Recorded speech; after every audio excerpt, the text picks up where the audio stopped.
and they, as it turned out, they really, really kicked ass at that show.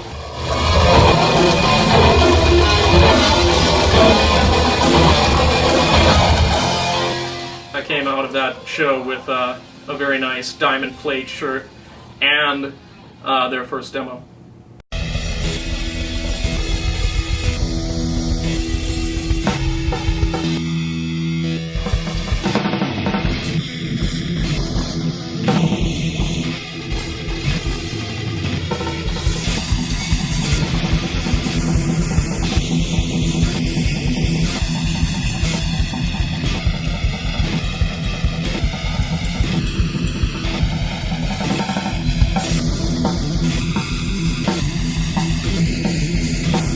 That was what was so hilarious about Diamond Plate back in the day, and by back in the day I mean last year or the year before.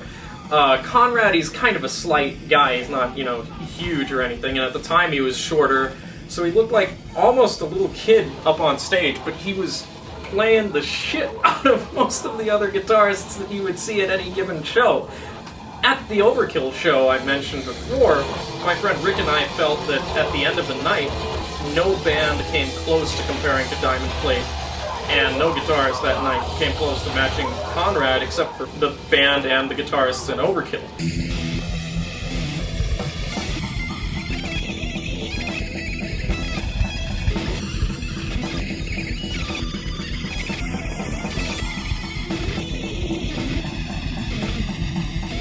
Each recording session was kind of like a growing experience for us because we had never really done anything like that, and so each time we learned a lot.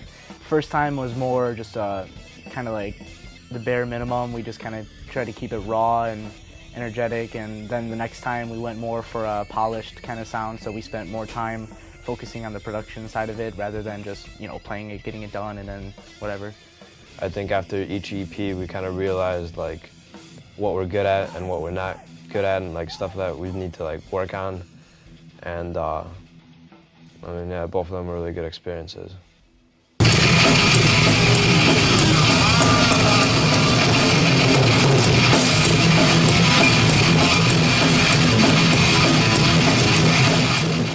We did a little mini tour with our friends Ex Mortis from California. We played a couple shows in Ohio and Wisconsin. And then our biggest show, probably so far, was when we flew out to LA and played the Thrash of the Mile Festival with Exhumer and everything. Is all the new thrash bands, a lot of the good ones, and is one of our better shows.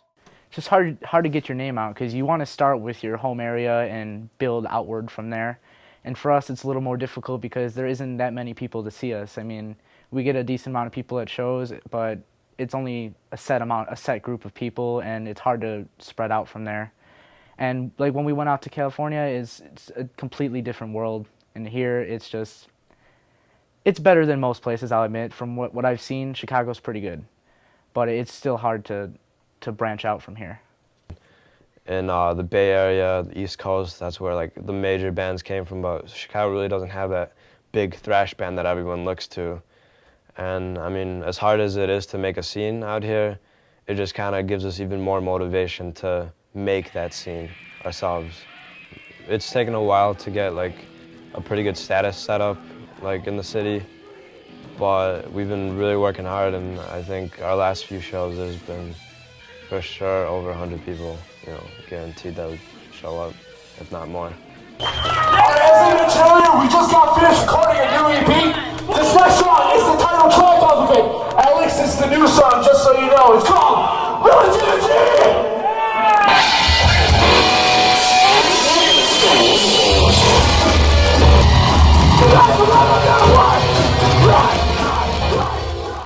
They care a lot about the music. They want to help out the bands. That's the main difference, I think, between a typical metal fan and a typical thrash fan. They want to help. They don't want to just be a fan. They want to support. They want to give you a couple bucks to pay for merchandise or to just help you out in any way they can. They're very loyal. They go to every show, and they just help out in many ways more than just going to see you guys. They're almost like just having a whole crew of people who just help you out. It's awesome. They're great.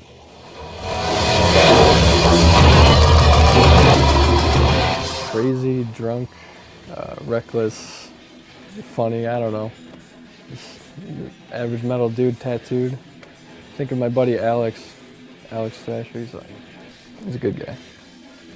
All of them are very, very enthusiastic. They have a certain sound that they like, a certain group that they like, and they just stick to it, you know, no matter what.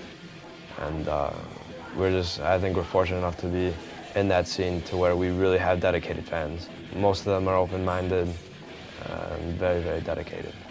I take care of like a lot of the shipping of like the shirts and CDs, and I've shipped to countries that I would have never thought would have listened to us. You know, like we've been selling shirts to Australia, Japan, all over South America. I had an order like last week to Thailand and stuff. So I mean, it's slowly but surely it's spreading.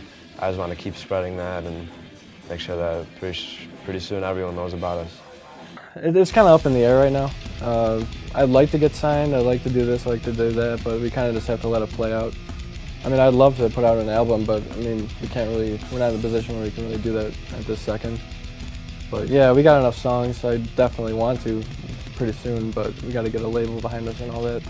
We're working on getting a lot of like the label stuff done and releasing a professional full length that can be like available everywhere.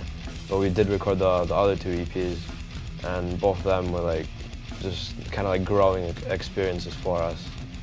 Anywhere where people like metal, we want anyone who would ever want to see us, we want them to be able to experience one of our shows. And you know, we want to tour the States, tour all of North America, and go to Europe, hopefully one day, and anywhere in the world.